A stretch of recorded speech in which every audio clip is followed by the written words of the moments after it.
Hello बच्चों, let's read out the question first. Explain the bending of cycle while taking a turn.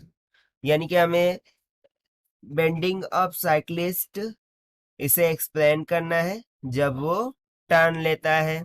सो चलिए हम explanation देख लेते हैं. तो सबसे पहले तो हम यहाँ बात करेंगे की कॉन्सेप्ट की, which we are going to use here for this question. So basically we know that a force that is centripetal force जो कि रिक्वायर्ड होती है किसी भी बॉडी के लिए to do the circular motion. ठीक है, किसी भी बॉडी को सर्कुलर मोशन में रखने के लिए क्या रिक्वायर्ड होती है? Centripetal force. और उसका फॉर्मूला क्या होता है? F C is equal to M V square divided by R, जहां M mass of the body, V speed of the body, R is the distance from the centre, और you can say वो जो circular path में motion करेगा उसका radius. ठीक है, तो चलिए इसी कॉन्सेप्ट का यूज करते हुए यहाँ पर हम एक्सप्लेनेशन देख लेते हैं कि साइक्लिस्ट क्यों बेंड करता है जब वो टर्न लेता है. ठीक है, तो इसको हम डायग्राम के थ्रू अंडरस्टैंड यदि करें.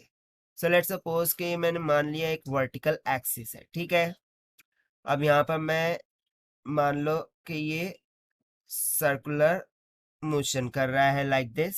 ठीक है, वर्टिकल एक्सिस से सेंटर तक का जो डिस्टेंस है वो स्मॉल आर की इक्वल है. सो साइक्लिस्ट कुछ इस तरीके से बेंड हो रहा है.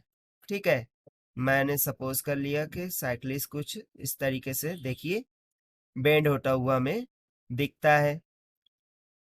सो ये जो बेंड हो रहा है with respect to vertical axis, so उसका जो एंगल है वो मैं मान लेता हूँ कुछ थीटा की इक्वल. ठीक है ना, यदि मैं इस कंडीशन में साइक्लिस्ट पर जो फोर्सेस एक्ट हो रही है उसे रिजॉल्व करूं, सो एक तो हो जाएंगी उसके वेट के कारण से जो कि डाउनवर्ड डायरेक्शन में लग जाएंगी, जिसको हम बोल देंगे mg. ठीक है, अब दूसरी हो जाएंगी नॉर्मल रिएक्शन जो कि अपवर्ड डायरेक्शन में लग रही होंगी like this, that is n.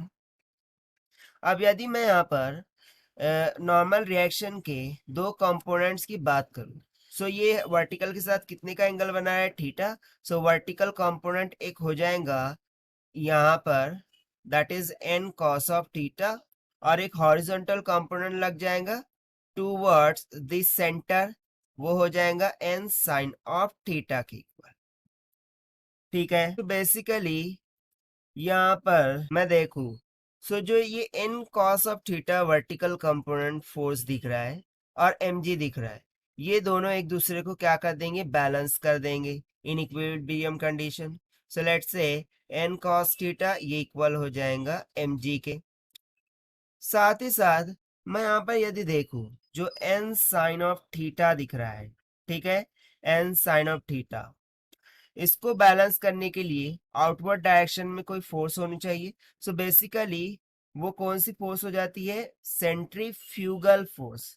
कौन सी फोर्स हो जाती है? सेंट्रीफ्यूगल फोर्स, जिसका फॉर्मूला होता है M B square by R, और ये अवे फ्रॉम द सेंटर लगती है. सो यहाँ से जो हॉरिजॉन्टल कंपोनेंट है फोर्स का एन साइन ऑफ थीटा, वो भी क्या हो गया?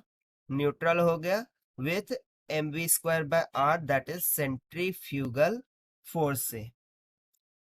बट स्टिल क्या हो रहा है? साइक्लिस्ट बेंड हो रहा है towards the centre of the circle.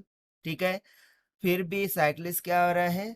Circle के सेंटर की तरफ बेंड होता हुआ दिख रहा है जब वो टर्न ले रहा है. सो यहाँ से सभी फोर्सेस तो ऑलरेडी क्या हो गई है? बैलेंस हो गई है. सो ऐसी कौन सी फोर्स है जो उसे टूवर्ड द सेंटर बेंड कर रही है? सो वो एक ही फोर्स हो सकती है. कौन सी? Centripetal force. Because we know that जो सेंट्रिपिटल फोर्स होती है वो टूवर्ड्स द सेंटर क्या करती है? एक्ट करती है ऑन द बॉडी.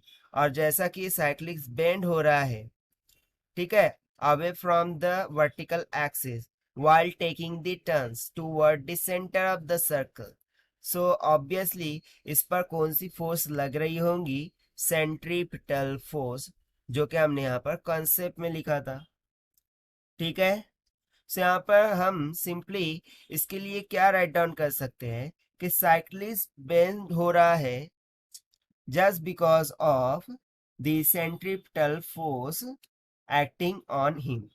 So यहाँ पर मैं सेंटेंस में लिख दूंगा therefore the bending of cyclist while taking a turn is due to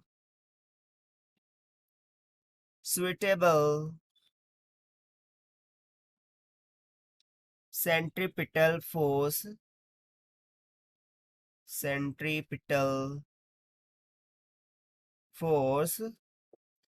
acting toward